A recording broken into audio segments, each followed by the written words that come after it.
Pourquoi Dieu ne me bénit-il pas plus? Vous est-il déjà arrivé de vous poser cette question? 100 ans après être rentrés d'exil, les Israélites se demandaient, eux aussi, pourquoi la bénédiction de Dieu n'était-elle pas plus évidente sur leur vie et leur pays? Et Dieu va alors leur envoyer un prophète, Malachi, pour leur ouvrir les yeux. Peut-être veut-il aussi ouvrir les tiens. Alors, écoute bien. Vendredi dernier, nous avons étudié le chapitre 1 du livre de Malachi et vu que la moralité à retenir, c'est qu'on ne se moque pas de Dieu. Comment? En lui refilant nos tocards.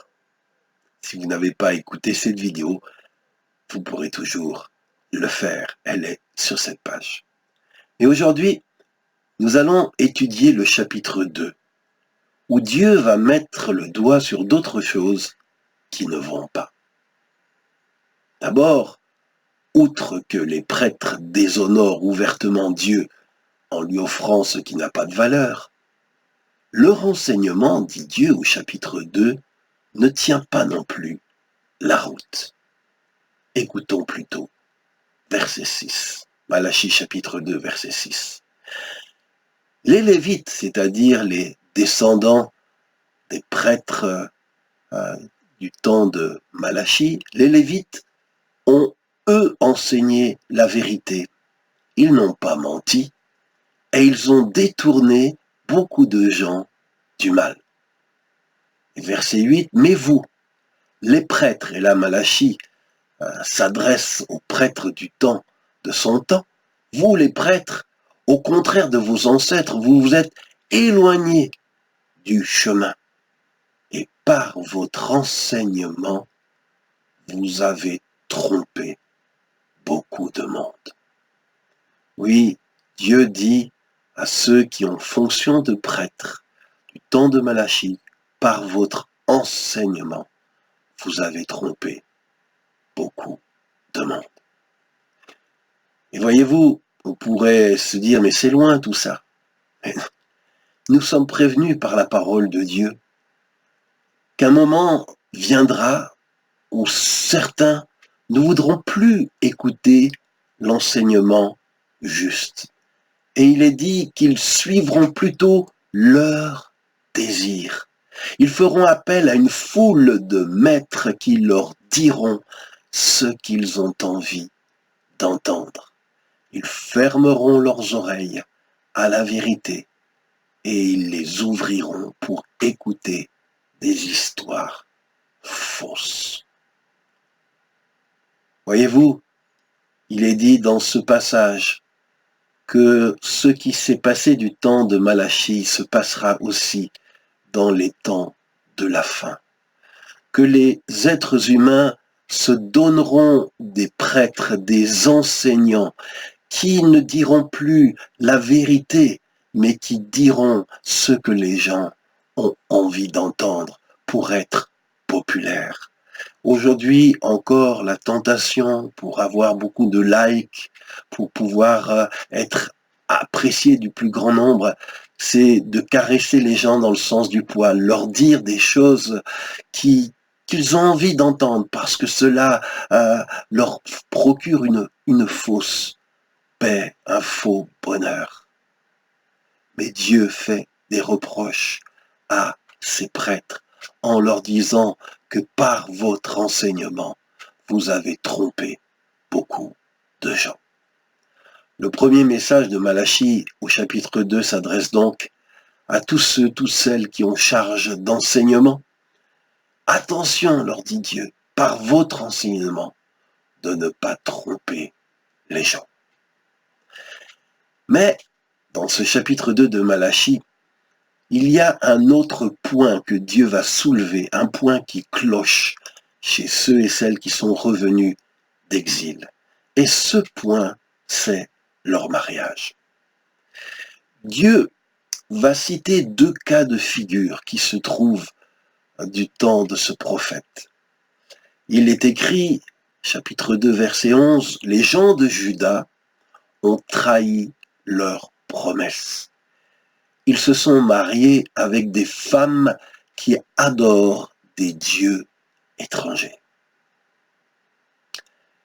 Dieu donc cite le cas d'Israélites revenus d'exil et qui ont fait alliance avec des femmes qui adorent des dieux étrangers. Alors vous allez me dire, mais c'est quoi le problème? Eh bien, écoutons plutôt ce que dit Paul dans le Nouveau Testament. Nous pouvons le lire dans 2 Corinthiens, chapitre 6. Je lis à partir du verset 14. Paul dit, « N'allez pas avec ceux qui ne croient pas en Dieu. Vous ne pouvez pas vivre ensemble. Ce qui est juste et ce qui est contraire à Dieu, est-ce que cela va ensemble? Est-ce que la lumière va avec la nuit?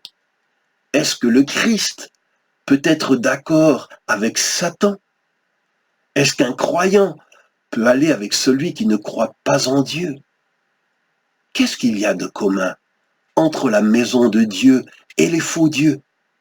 Nous, dit Paul, nous sommes la maison du Dieu vivant. C'est pourquoi le Seigneur dit, quittez ces gens-là, allez loin d'eux, ne touchez pas à ce qui est impur. Et moi, je vous accueillerai. Voyez-vous, ce qui se passait du temps de Malachie se passe encore aujourd'hui. Si vous êtes marié avec quelqu'un qui n'est pas chrétien, Dieu vous dit de rester dans ce mariage et d'essayer de gagner votre conjoint à Christ par votre exemple. C'est ce qui est écrit dans 1 Corinthiens, chapitre 7, versets 12 à 14. Mais si vous n'êtes pas marié, Dieu vous demande de vous marier dans le Seigneur. C'est-à-dire avec quelqu'un qui partage votre foi et votre engagement pour Dieu. Ce que ne faisaient pas les Israélites revenus d'exil. Et les Judéens étaient aussi coupables d'un autre méfait. Nous le lisons au verset 13. « Voici ce que vous faites encore, dit le Seigneur. Vous couvrez de larmes l'autel du Seigneur, vous pleurez et vous vous plaignez. Car le Seigneur, vous dites, ne fait plus attention à nos offrandes, il ne les accepte plus. Et vous vous demandez, pourquoi? Bien, dit le Seigneur, c'est parce que vous aviez promis devant lui de rester fidèle à la femme choisie pendant votre jeunesse. Mais vous l'avez trahi. C'était pourtant votre compagne. Vous vous étiez engagé envers elle. Et Dieu de dire, chapitre 2, verset 15, « Ne trahissez pas la femme que vous avez choisie pendant votre jeunesse. » Et voyez-vous, Dieu n'a pas changé. C'est ce qu'il nous dit encore dans le Nouveau Testament, par la plume, par la bouche de l'apôtre Paul. Nous le lisons dans 1 Corinthiens 7, versets 10 et 11. Il est dit, à ceux qui sont mariés, c'est Paul qui parle, « Voici ce que je commande, ou plutôt ce n'est pas moi, c'est le Seigneur. Le mari ne doit pas renvoyer sa femme, et sa femme ne doit pas quitter son mari. Si elle est séparée de son mari, qu'elle reste seule, ou alors qu'elle fasse la paix avec lui. » Voyez-vous, le divorce aujourd'hui est devenu monnaie courante, même chez ceux qui se disent suivre Dieu, même chez les chrétiens. Mais alors n'allons pas après pleurer et nous plaindre comme les Israélites, parce que le Seigneur ne fait plus attention à nos offrandes et ne les accepte plus. En effet, pour Dieu, le divorce, c'est la trahison d'une promesse, d'un engagement pris devant lui. Et sauf en cas d'infidélité de votre conjoint, le divorce ne saurait se justifier. Je hais la répudiation.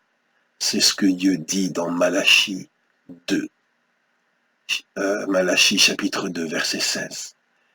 Au moins, ça a le mérite d'être clair. Si tu es responsable d'un divorce, humilie-toi devant Dieu. Implore son pardon, car Dieu fait grâce à ceux qui reconnaissent leurs péchés et s'en détournent. Si dans ton couple, la situation est grave, si par exemple toi et les enfants êtes en danger, mettez-vous à l'abri. La séparation est parfois nécessaire et elle peut être les prémices à un processus de réconciliation. Si tu es malheureux, malheureuse dans ta vie de couple, cherche le conseil de Dieu. Fais-toi aider, mais ne renie pas ta parole donnée. Et si tu es heureux dans ton mariage, aide tes frères et sœurs à le devenir aussi. Dans cette série de remontrances divines que nous trouvons au chapitre 2, le prophète Malachie, la cerise sur le gâteau pour Dieu, c'est ce que nous allons lire au verset 17. Il est écrit, c'est Dieu qui parle, vous fatiguez le Seigneur avec vos discours. Et vous dites, comment est-ce que nous te fatiguons? Eh bien, vous le fatiguez, dit Dieu, quand vous dites que ceux qui font le mal, le Seigneur les regarde avec bonté. Voyez-vous, quand on veut excuser ou justifier le mal au détriment de la vérité, on fatigue toujours le Seigneur. Dieu aime les pécheurs, mais il hait leurs péchés et il les appelle toujours à s'en repentir. Pour conclure, 100 ans après leur retour d'exil, les Israélites s'étonnaient de ne pas voir la bénédiction de Dieu davantage couler. Et ils disaient, Dieu nous a-t-il oubliés?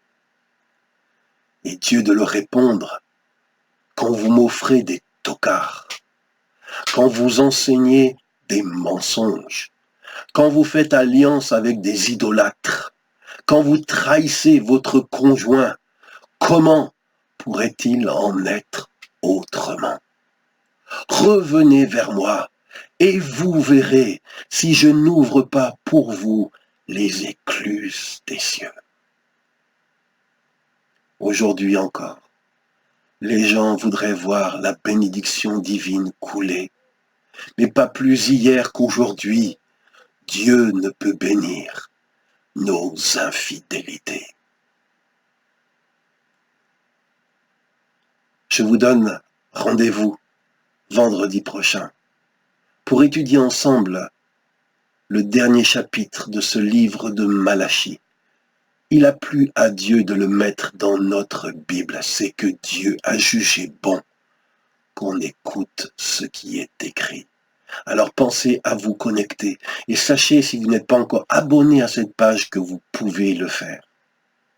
Si tu as trouvé l'étude d'aujourd'hui intéressante, partage-la à tes amis. Que Dieu vous bénisse et je vous dis à vendredi prochain. Au revoir.